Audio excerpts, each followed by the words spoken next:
नमस्कार दोस्तों, स्वागत है आप सभी का मेरे नए YouTube चैनल पर।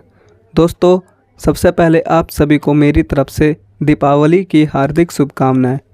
दोस्तों, आज हम बात करने वाले हैं विद्युत सेवा आयोग Uttar Pradesh power corporation limited यानी UPPCL, जिसकी तरफ से एक विज्ञापन जारी किया गया है।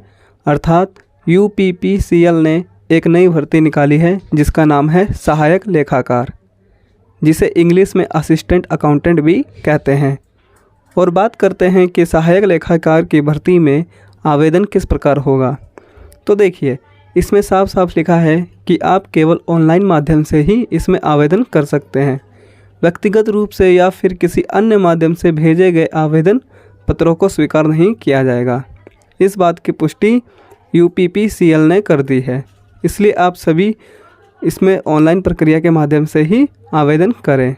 इसके आगे चलते हैं तो अब आता है हमारा पदों का विवरण।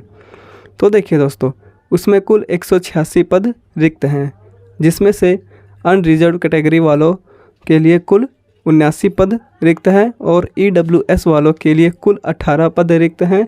OBC वालों के लिए 47 और SC या ST वालों के लिए 37 और 5 पद रिक्त हैं, जो कुल मिलाकर आपका 186 पद बन रहा है।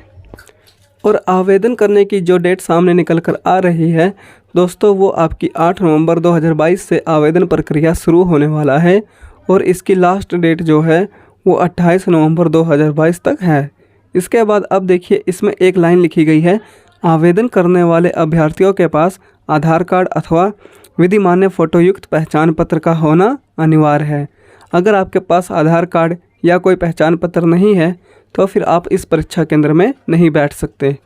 सहायक लेखाकार के लिए सबसे ज़रूरी बात यह है कि आप ग्रेजुएट हों, वो भी सिर्फ और सिर्फ कॉमर्स से। और एज क्राइटेरिया जो रखा गया है वो 21 से 40 साल का रखा गया है।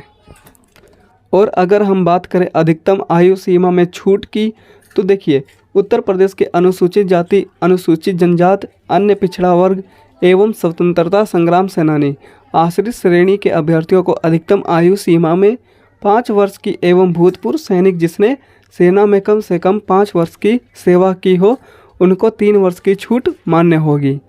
अब बात करते हैं चयन प्रक्रिया की। तो देखिए दोस्तों, चयन प्रक्रिया में अभ्यर्थी द्वारा ऑनलाइन आवेदन पत्र में उपलब्ध कराई गई सूचना के आधार पर लिखित परीक्षा में अस्थायी रूप से सम्मिलित किया जाएगा। मतलब कि आपका CBT यानी कंप्यूटर बेस्ड टेस्ट होगा और ये परीक्षा आपकी 2 भागों में होगी, जिसमें पहले भाग में 50% के ऑब्जेक्टिव पूछे जाएंगे और दूसरे भाग में 150 नंबर के प्रश्न पूछे जाएंगे। जिसमें प्रथम भाग में लिखित परीक्षा में O लेवल के स्तर पर आपसे 50 प्रश्न पूछे जाएंगे और प्रत्येक प्रश्न 1 नंबर का होगा और इसमें नेगेटिव मार्किंग भी शामिल होगी। और दूसरे भाग में आपसे सामान्य अंग्रेजी और सामान्य हिंदी, अर्थमेटिक, अकाउंटेंसी के बारे में पूछा जाएगा। तो इस प्रकार से आपका CBT का टेस्ट होगा। आई होप आपको ये समझ में आ गया होगा।